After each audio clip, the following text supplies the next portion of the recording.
happy family. Is that why you hooked up with the bride's mother at the after party? BMWI presents The Mentalist Season 6 at 10:40 on Pearl.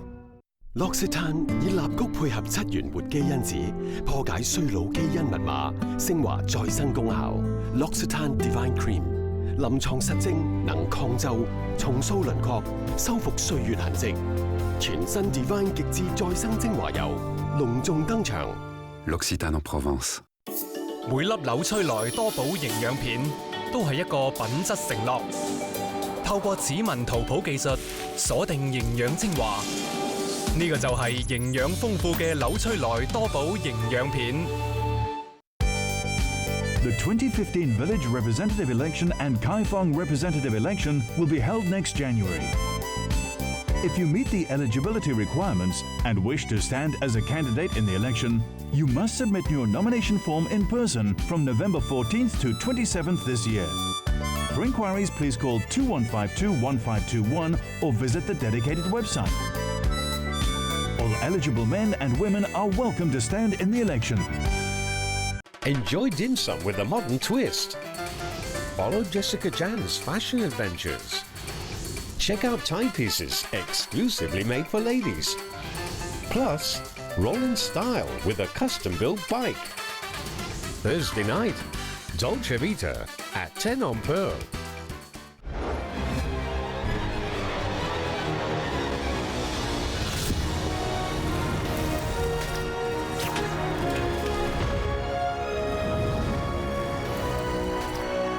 Saturday, November 15th, Bangkok 18, Mask Expert presents The Amazing Spider-Man.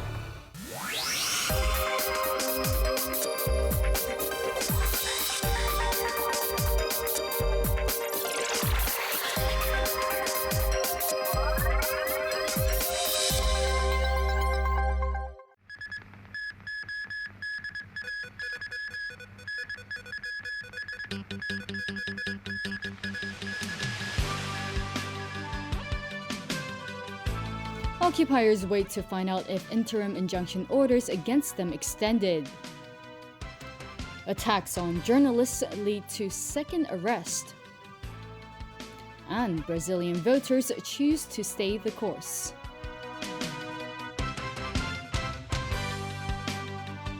Good evening. The High Court has adjourned a hearing on whether to extend 3 interim injunction orders against protesters occupying roads in Mongkok and outside CITIC Tower in Admiralty. Until a judgment is handed down, the interim injunctions will continue to be in effect. But the court has amended the wording of the 2 injunction orders for Mongkok, which can now be executed by the plaintiff's agents with written authorization.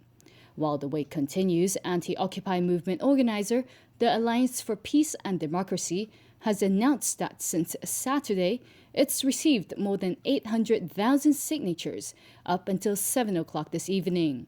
Rani Samtani tells us more. Senior Public Prosecutor Jin Pao was invited by CITIC Tower's owners to inform the court of the government's position today. He pointed out that demonstrators in the Occupy movement are engaging in illegal activities. He said the plaintiff is having difficulties in executing the injunction, but without an arrest warrant from the court, police will only interfere when there is a breach of peace or an arising criminal offense. He suggested the court authorize law enforcement agents to arrest persons suspected of defying the injunction order. Pao added that civil disobedience is not a valid reason to refuse to comply with a court order, and that the police have a role to play when someone undermines the administration of justice. As for the injunction orders for Mongkok, the defense counsels objected to police intervention and said the plaintiff should seek assistance from the bailiff first. Regarding the minibus company, the plaintiff said it would make a loss as the minibus owners would stop paying management fees. Representing a Mongkok defendant, Philip Dykes pointed out that this loss is based on the minibus service agreement between owners and the management company, not directly due to the Occupy protesters. Gladys Lee, representing another defendant in Mongkok, questioned whether the suggestion by the Department of Justice to authorize the police to make arrests is appropriate. Fighting against the CITIC Tower court order, defense counsel Charles Manzoni said the scope of the injunction and the definition of a defendant were too wide. He said even an average person walking on the sidewalk of Timmay Avenue could fall under the injunction order. He added that only vehicles are unable to enter or leave the building and that the blockage does not deny access to the property. Manzoni suggested a compromise to limit the injunction to a precisely defined area. He also suggested that CITIC Tower owners request a special arrangement from the parties concerned so that one side of a road outside the building can be reopened to two-way traffic to ease the problem. Ronnie Samtani, TVB News. The Law Society of Hong Kong is adding its voice to the chorus of concern over what it calls open defiance of court injunctions. In a statement on its website, the Law Society says it considers the rule of law and the independence of the judiciary as the backbone of Hong Kong society. It says non-compliance with the court orders seriously threatens Hong Kong's judicial system. Meanwhile, a professor who helped coach student leaders in the Occupy movement ahead of last week's dialogue with top officials says he's worried about negative responses to concessions offered by the government. Dainto reports. Following last Tuesday's dialogue, Federation of Students representatives emerged from the meeting room with two offers from the government, a multi-party platform for ongoing dialogue and a report to Beijing on local sentiment since the National People's Congress Standing Committee set a framework for the SAR's political reform. Professor Joseph Chan said he was most proud of the students' performance in the talks. However, after the dialogue, the way they responded to the government's proposals was more or less completely negative. Chan said even if the students didn't want to have a second round of talks, he believes they should consider the public's desire to see communication with the government continue. Whether or not the dialogue will result in any significant resolution or agreement is not certain. But the fact that they are willing to sit together and talk and be able to perhaps narrow down the issues for further discussion would mean something good in the eyes of the public. As the Occupy movement has been underway for almost one full month, Chan said protest leaders need to have thorough discussions with demonstrators on the pros and cons of retreating and about other ways of continuing the movement. He added that a retreat shouldn't be seen as failure, as the movement has already seen its successes. It has won the world's admiration and respect, and it also has raised people's political consciousness and reinforced people's democratic commitments. As a democratic movement, we cannot expect that it will result in significant gains or success within a short period of time. So there are moments of advances. There are also moments of rest and taking stock. And he said he believes now is the time to take stock and carefully consider the next move. Dainto, TVB News. A second person has been arrested on suspicion of assaulting journalists and criminal damage. The 56-year-old man was arrested this afternoon in Taiwan. The assault happened while journalists were covering a rally in support of police in Tsim Sha Tsui last Saturday. 4 people, including a TVB reporter and 2 cameramen, were attacked. A 61-year-old man who was arrested yesterday in connection with the case has now been released on bail. Police are asking witnesses to come forward to provide information. The Tourism Commission expects the Kai Tak cruise terminal to see the number of cruise visits there to double next year. But as Liz Yun reports, a lack of traffic at the terminal has put the Commission under fire. The Kai Tak cruise terminal just began using its second berth in September this year.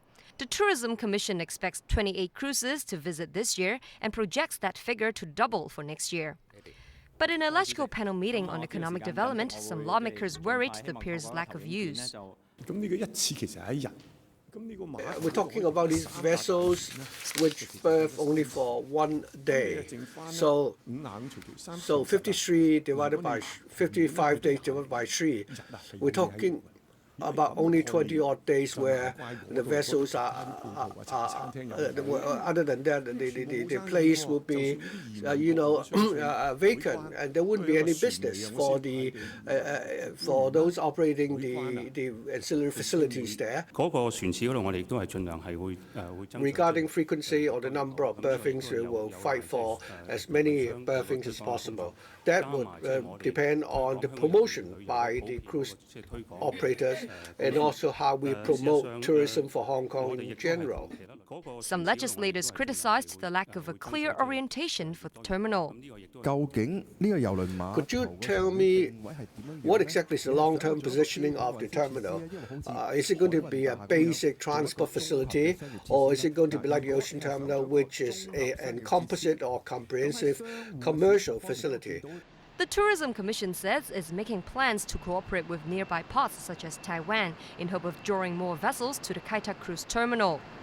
The Commission said it's also discussing with local ferry companies the possibility of providing cruise passengers with ferry services out to different places in Hong Kong, following complaints that the terminal is far away from tourism spots. Liz Yun, TVB News. The Ombudsman is investigating a refusal by the Education Bureau to publish its list of registered teachers. A parent informed the Office of the Ombudsman after the Bureau refused public requests for information from the list of registered teachers. The Bureau says it has to protect the teachers' personal information. Some parents and teachers groups are demanding the list to be made public.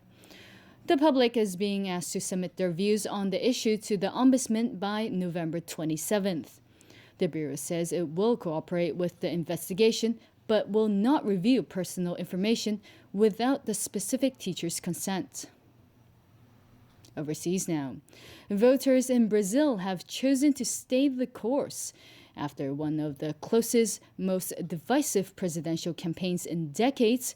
Dilma Rousseff won just over 51% of the votes over her challenger in a runoff election. James Aiken has the story. It's the fourth straight presidential victory for the Workers' Party and a chance for it to extend its social transformation of the world's fifth largest country. The results mean another 4 years in power for the party and its leader, Dilma Rousseff. Por isso, quero ser uma presidenta. In her victory speech, Rousseff sounded a conciliatory tone as she told supporters that her re-election represents hope and that she wants to be a much better president than she has been until now. Dilma presidenta, com a força do povo. Dilma! Since 2003, Rousseff's government has been building loyal support by lifting 40 million Brazilians out of poverty with massive social programs.